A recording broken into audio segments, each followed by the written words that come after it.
Karbala, एक नाम जो सिर्फ एक जगह का नाम नहीं है। करबला एक मिसाल है। करबला एक रेवोल्यूशन है।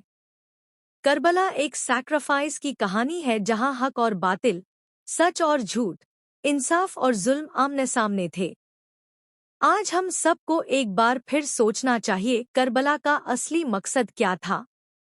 क्यों इमाम हुसैन एएस ने अपनी जान, अपने प्यारे बच्चों की जान, अपने साथियों की जान दांव पर लगा दी?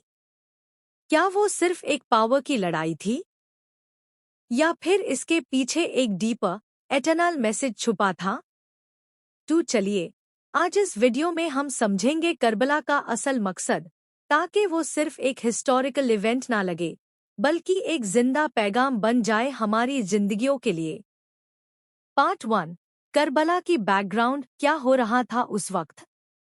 इमेजिन करो एक ऐसी दुनिया जहां जुल्म नॉर्मल हो चुका हो, जहां लोग अपनी आंखें बंद कर चुके हो, जहां सच बोलना एक जुर्म बन गया हो।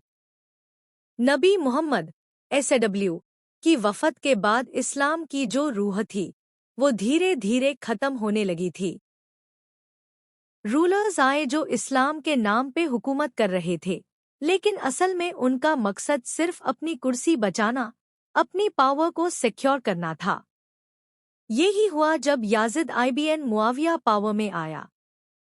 याजिद ओपनली जुल्म करता, इस्लाम की टीचिंग्स की बेइज्जती करता और इस्लाम की रूह को खत्म कर रहा था। और यहीं पे खड़ा होता है एक शख्स, इमाम हुसैन एएस, जो नबी के नवसे, नबी की रूहानी विरासत के सच्चा वारिस थे। हुसैन एएस को पता था कि अगर मैं छुप रहा तो कल इस्लाम का नामोनिशान मिट जाएगा। पार्ट 2, इमाम हुसैन की चॉइस क्यों किया उन्होंने खुद को और अपने घर वालों को इस बात पे डाला? देखिए, हुसैन एएस के पास दो रास्ते थे।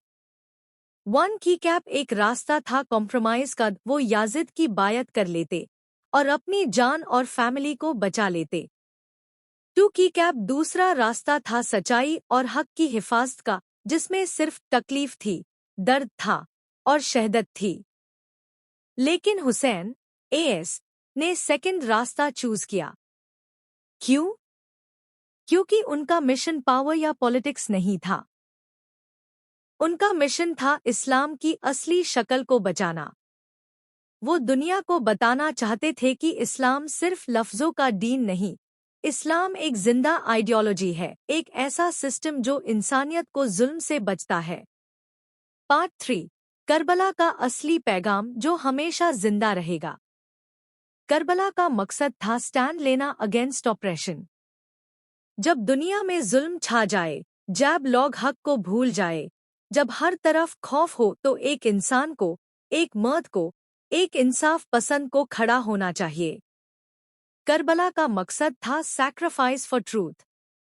इमाम हुसैन एएस ने दुनिया को दिखाया कि सच की हिफाजत करनी हो तो अपनी जान भी कुर्बान करनी पड़ सकती है। और ये सैक्रिफाइस हर जनरेशन को याद रखनी चाहिए। करबला एक लेसन है यूनिटी का, लॉयल्टी का। हुसैन एएस के साथी जैसे हजरत अब्बास, अली अकबर, कसिम, उन्होंने दिखाया कि जब हक की बात हो तो रिश्तों, एज, स्टेटस की कोई वैल्यू नहीं होती। सिर्फ एक चीज की वैल्यू होती है, सच के साथ खड़े होना। करबला एक रेवोल्यूशन का नाम है। ये सिर्फ एक जंग नहीं थी, ये एक ऐसी अवेकनिंग थी जो दुनिया भर,